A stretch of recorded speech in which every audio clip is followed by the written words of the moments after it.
What up, YouTube? Elleix, come back at you with another custom StarCraft 2 cast. Today we have a 1 vs 1 matchup featuring the Scion Custom Races mod, which adds 3 new playable races to the StarCraft universe that are similar yet different from their vanilla counterparts. Let's go ahead and introduce our players. Player number 1 spawning on the bottom right-hand side of the map. It's our yellow Keiron player U going up against his opponent spawning on the top left-hand side of the map. It's our yellow Protoss player Cognite. So the Protoss are going against sort of their sister race in this matchup. Should be a really interesting one. Looks like a probe going down here for our red Protoss player, caught by these volts, our tier 1 unit for the Keiron, and an adept here as well coming in for Cognite. I don't know if those volts spotted it or not, but here it comes, the adept going to possibly do some damage. There is a shade here. Will it finish is the question, and it might not, and I think it was actually canceled, and yes, it was. These converters under fire, but will survive. I don't think a single worker going down from the yellow player, and no, the only worker killed was that probe that we witnessed die a little bit earlier. All things considered, though, the control is very, very good for Cognite, keeping this adept fully healthy. 70 shields and 70 HP. Another shade coming into the main base. Will it finish, or is it just scouting? It might finish. No, it actually does not finish. So you should feel safe. I mean, we already have 4 volts, and also I missed this through all the action. We've got an Echo as well. Now, the Echo is a really interesting unit. It does do anti-air damage, but it's more like a tickle cannon for anti-air. Where it really shines is this economic harassment. So this orb that you see right here is slowing down all the production for our Protoss player. And here's another one. So what they do is they can leave a shade that they warp into later on if they take too much damage, and they can kind of just get out of there. As you can see, there's also an observer here, and that is because later on you can upgrade the Echo to be cloaked when it deploys that orb ability.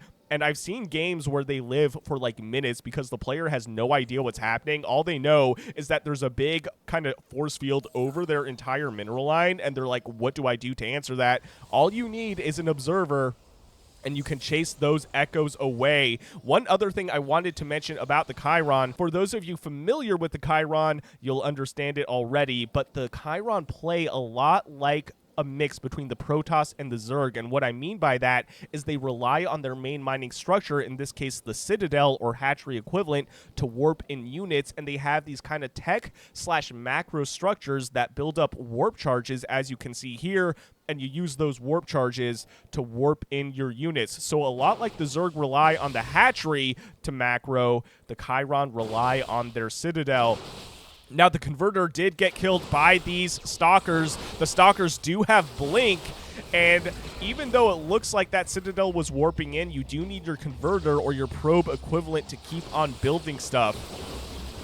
And our Umbras, affectionately known as the hamster balls, rolling around here. They are so cool. They do cloak. They have like a sneak attack sort of mechanic where they move around cloaked, and their first attack does more damage. So it's kind of like guerrilla warfare. You just roll up to the back of a mineral line, do a bunch of damage, and then roll away. And I really like the use of the Echoes. We don't see them too often these days, I feel like, but we have 3 Echoes flying across the map. I wonder if it's going to be 1 for each base. That would actually be kind of funny. Base number 3 is pretty well defended with that observer and a few stalkers, and by a few, I mean like 6 or 7 of them, and the main base is completely undefended. So we'll see what these Echoes decide to do. A few units here as well, and once again, by a few, I mean much more than a few. Coming in from the yellow player, we got the Pulsars, we got the Volts, we got the Umbras, the Echoes as well. Oh, and the Umbra's actually getting a shield, and look at how cool they look with that shield. I can't remember what unit that was that did it. I think it's like the oh, man, we'll find out. I'm sure we'll see another one. It's a flying unit that literally its whole existence is to put shields on your other units. So I'll keep an eye on that for you guys, just so I can point it out. A pretty good engagement here. The Echo trying to slow down these stalkers, but getting sniped. The observer I think, okay, there's an observer somewhere. There has to be. Here it is. We'll be able to spot those echoes. The worker pull from Cognite, though. Cognite in a bit of a desperate position, but I think he's got it, especially with the warping of the Zealots. Do we have charge already? Yes, we do. We have blink and charge. So both of these gateway units will be a lot more powerful with the blink, with the charge. We'll be able to engage this yellow army. Yu is now on the run trying to kite these things away, but the Zealots do not care about kiting when they have charge. The Pulsars, though, a good answer to this. They can attack and move. So as the Zealots are moving around, the Pulsars will be able to do consistent DPS to them. But 4 converters going down to this run-by of Zealots. You coming home to defend this. But guess what? We got the Warp Prism. That did drop or warp in those Zealots. We missed that. Only 5 workers killed by red so far. 9 killed by yellow. And this is still anybody's game, man. The observer here spotting what would be base number 4, but base number 4 is actually tucked away in the left corner. This Warp Prism once again flying in to try and do something, but we got Stratuses and the Stratus. One interesting thing about the Keiron flying structures is that they're literally flying. So these are anti-air static defense structures that literally float in the sky. It is so, so cool. We'll reject this Warp Prism and movement in the middle of the map. These Umbras at the front of the line taking some damage but able to run away. The sentries with the force fields trying to split this army. Cognite doing a great job with his macro. The Archon here almost dead with no more shields, but only 2 kills. So doing some DPS, but not really killing anything. And the Zealots in the front of the line, kind of late to the party. They're like, wait a minute. Well, where's the after party then? Who knows, man? Who knows?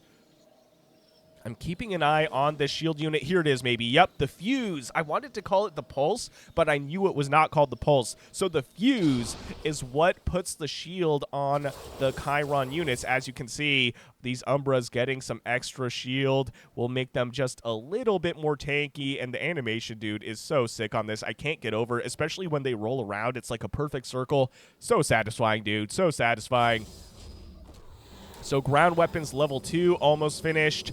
And it looks like ground weapons also finishing up for the Keiron, actually. Let's take a look. Yep, ground weapons level 2, I believe, for the Keiron player. You warping in some more Pulsars as well. And I think we're about to see a pretty big engagement here between both these armies, and I love the use of the Warp Prism. It's not used nearly enough, in my opinion. I mean, it's so good for utility in reinforcing the Protoss army. I know it's an expensive unit, but I just feel like the utility is really, really good. Anyway, 3 converters have gone down. I think we saw some action on the bottom left-hand side of the map, but my eyes were on this engagement here. A lot of the Protoss stuff is going down, though. The Zealots breaking the distance for these ranged units, but ultimately going down. 4 Stalkers getting picked up. They are saved, but the rest of the Protoss army going down. Taking a look at the resources lost. 10,000 resources lost by red. 9,000 resources lost by yellow, but 11 converters going down, which are the probe equivalent for the yellow player. Taking a look at the total worker supply, 78 to 77, actually now 78 to 78, so identical. Army supply, though, is in favor for our yellow Keiron player, 62 to what was 30-something, now 57, so it's evening out. That warp mechanic, man, you can macro up so quickly as Protoss, but not nearly as fast as the Zerg with their larva. These hamster balls rolling around trying to get a good position here. I usually don't see the Umbras used in such an offensive manner. I mean, usually they're kind of more used in a harassment sort of sense, not in like a main army sort of sense. So it's interesting to see both these players playing tag right now. But ultimately, I think I think you deciding to run back home. 8 more converters going down. And I don't know if that was in the main base or what. We have a formulator being built. Actually, no, an Empyrean being built. So the Empyrean, I think, will allow for a very, very interesting flying unit that we hopefully will see soon. I'm not going to give it away, but if you know what I'm talking about, well, you know. Base number 5 coming down for Cognite. U is on technically 4 bases, almost 5. What are these? Oh, are these nullifiers? Yep. So nullifiers, those are going to be anti-ground static defense, where the Stratus is anti-air static defense. And let's see what we have as a unit composition. We have the Crux, a spellcasting unit, the Volt, which does shoot up and down, the Umbra, and the Pulsars. Taking a look at the production tab, I don't see any flying units yet, but we may see some. The flying units for the Keiron are very, very good, but very, very expensive. Taking a look at what we got going on. Oh, I love it. Disruptors, a unit that I have not seen recently, especially with these custom games. But given the fact that we're watching a kind of alternate universe version of a PvP matchup, I totally agree with it, man. Those disruptors could turn the tide for the red player completely. A forced cancel on base number 5 for the red player with the run-by of Pariahs, which are kind of like a mix between Zealots and Adepts. They have a short-range shade ability. Oh, are we going to see another forced cancel, or is Cognite going to try and go full commit here? Oh, please cancel it. Doesn't get the cancel. That is a great pickup for you. I understand Cognite, though. He really wanted to keep that base and took the risk, and unfortunately it did not pay off. Those Zealots warping in just a little bit too late. Those Pariahs focus firing this Nexus, or I guess the last Nexus. This one is replacing it. A Stratus being built as well. So the Stratus, I don't recall. I think, yep, this is an anti-air defense structure, so it can attack air units. Oh, of course, we were talking about the Stratus. I was confused between a macro structure. So yeah, the Stratus, I literally just pointed that out. Low IQ moment on my part. My brain is thinking of like 40 different things at once while casting, so that is my excuse. Anyway, a big engagement here in the middle of the map. This is a very scary army, though, and you pushed just a little too far forward, taking a few disruptor shots here. The Keiron army getting thinned out just a little bit, but these units are really tanky, especially with the shields from those fuses. What I would do is maybe build a little bit more nullifiers rather than the Stratuses, just because this is a very ground-focused army, although we do have what appear to be 2 Stargates on the way for the red Protoss player. Taking a look at the army supply, 106 to 70, now 88 in favor for our red Protoss player. And the music finally coming back. I don't know what it is. The last few times I've loaded a replay, the music has like this very, very long delay between songs, and it's frustrating because I love the StarCraft music, but I don't really know what the answer is to fix it. If you know, let me know down in the comments below. Anyway, base number 5 just can't catch a break, man. It is under fire. 2 probes going down, a big warping of Zealots, and you focus firing this Nexus, but maybe just pushing a little too much, losing so much of his army here. You and his greed, man. You and his greed. No, I'm just joking you. I know you're gonna watch this. I say it with love. Overextending just a little bit, but able to take out an army and still has an army of his own right here as well. Or able to take out a base, but still has an army of his own, I should say, losing his other army. Taking a look at the resources lost, 22,000 resources lost to 18,000 resources lost in favor for our yellow player. So despite losing what was half his army, still is ahead. Oh, man.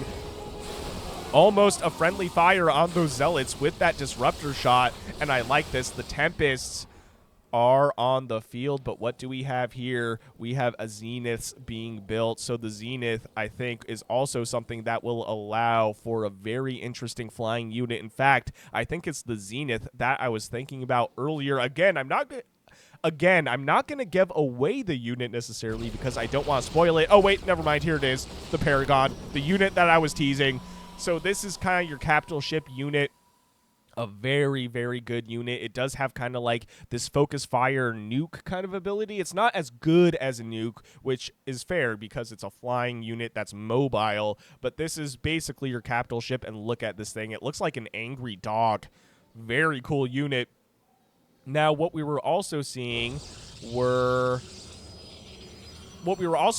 was detection for the Keiron, and that is from a structure called the Oculus, which I'll point out if we can find it. We also have the Aegis here, which is kind of your defense structure, and here it is, one of my favorite abilities, this force field that literally prevents units from going into this field. So as you can see, it pushed away the whole Protoss army. Absolutely disgusting. You could see it was also blocking damage and deciding to warp away. So this was buying the Keiron some time to evacuate. As you can see, 0 units are mining off of this thing. Oh, by the way, this is the Oculus, which was providing vision on the map for the Keiron player. At the same time, though, we have a push here by our yellow Keiron player on the red side of the map. This is such a sick game, man. Oh, I like it, though. The Dark Templar waiting in the shadows to do some damage, but ultimately getting detected, I believe, by the Crux. 8 probes going down, and it looks like the Protoss player running back home to defend what is left of his base. The Paragons are so tanky, man. 200 shield and 350 HP. They can also fly and attack at the same time, I believe. Or maybe not. Maybe I'm crazy. I don't use them too often. And I love the animation on the nullifiers as well. The constant laser beam is so cool looking. We're about to see it here in a second, I think. Yep, there it is. Isn't that sick? Keiron Shields level 1 is about to finish up here. The Disruptors, though, coming in, popping on some of this ground army, but the Paragon, or the Paragons, able to survive, taking out the rest of the stuff from the Protoss player. Cognite throwing out the GG, giving the victory to you. What a sick Scion Custom Races matchup. If you guys enjoyed what you saw, please consider shooting me a like and subscribe, and I'll see you guys on the next one.